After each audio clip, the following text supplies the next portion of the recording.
সার্বিক দিক নির্দেশনায় আমাদের একাধিক টিম কাজ করতে থাকে এই রহস্য উদ্ঘাটনের জন্য। কালীগঞ্জ থেকে দুইজনকে আটক করি। এক নম্বর হলো পল্লব কুমার বিশ্বাস, দুই নম্বর হলো রাজু আহমেদ। যে ইজি বাইকটা সেটা উদ্ধার হয়েছে, দুইজন আসামিকে আমরা গ্রেপ্তার করেছি। ইভেন যে মামলার এজাহারে হোটেল মালিকের নামও আছে, তাকেও গ্রেপ্তার করা হয়েছে। আবাসিক হোটেল, এর থেকে গলাকাটা অর্ধগলিত অবস্থায় আমরা উদ্ধার করি।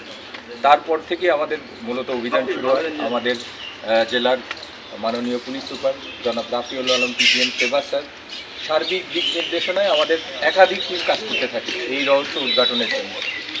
প্রথমে আমাদের জেলার DB, cyber crime unit plus হলো আমাদের থানা পুলিশ যৌথ একটা টিম করি আমরা। তারই ফলশ্রুতিতে আমরা ডিজিটাল প্রযুক্তির সহায়তায় আমরা কালীগঞ্জ থেকে দুইজনকে আটক করি। এক নম্বর হলো পল্লব কুমার বিশ্বাস, দুই নম্বর হলো রাজু আহমেদ। এদের কাছ থেকে ভিকটিমের ব্যবহৃত মোবাইল ফোন এবং ইজি বাইকটা জব্দ করি। প্রাথমিকভাবে আমরা যেটা তথ্য পেয়েছি যে এর মূলত ইজি বাইক চুরি করাকে বা ছিনতাই করাকেই এদের মূল টার্গেট। হত্যাকাণ্ডের রহস্য তো আরও তদন্তের মাধ্যমে বের হয়ে আসবে। আরও কারা কারা জড়িত আমরা টাইম টু টাইম আপনাদেরকে জানাবো। আপাতত এইটুকুই যে ভিকটিমের ফোন এবং তার যে ইজি বাইকটা সেটা উদ্ধার হয়েছে, দুইজন আসামিকে আমরা গ্রেপ্তার করেছি।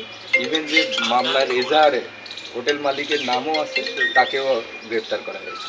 মোটিভটা কি ছিল, কেন হত্যা করা হলো? মোটিভটা হলো প্রাথমিকভাবে আমরা যেটা ধারণা করতেছি ইজি বাইকটা নেয় তাদের। তাহলে ওই ইয়েতে গেল কিভাবে, মানে হোটেলে গেল কিভাবে? এটা আস্তে আস্তে সবাই যখন ধরা পড়বে, আরও সংশ্লিষ্ট যারা আছে, যারা ধরা পড়লে আমরা এটা ক্লিয়ার করব।